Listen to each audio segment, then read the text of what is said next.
بسم اللہ الرحمن الرحیم۔ السلام علیکم ورحمۃ اللہ وبرکاتہ۔ ربیع الاول کا مہینہ بہت ہی برکتوں والا مہینہ ہے، اور کیونکہ اس میں ہمارے پیارے آقا حضرت محمد صلی اللہ علیہ وآلہ وسلم کی ولادت ہوئی، تو اس لیے میں آپ کو 13 ربیع الاول کا بہت ہی مجرب وظیفہ دے رہی ہوں۔ مشکل سے 5 منٹ کا یہ وظیفہ ہے، آپ نے یہ وظیفہ کر لینا ہے۔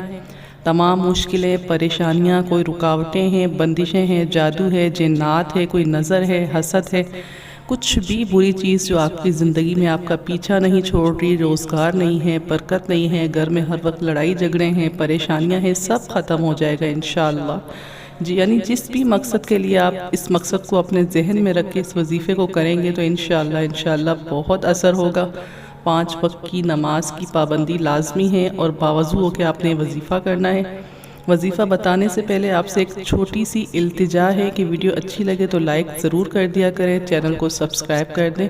تو وظیفہ کیا ہے؟ صرف 3 لفظ ہے قرآن پاک کے، ان اللہ سیبطلہ، بس صرف یہ 3 لفظ ہیں، مشکل سے 1 سیکنڈ میں نہیں لگا، اسے آپ نے 70 بار پڑھنا ہے۔ 1 گلاس پانی اپنے سامنے رکھ لینا ہے، 70 بار پڑھ کے آپ نے اسے پھونک مار دینی ہے اور پی لینا ہے۔ انشاءاللہ تمام مسئلے مسائل آپ کے ٹھیک ہو جائیں گے۔ صرف 1 دن کا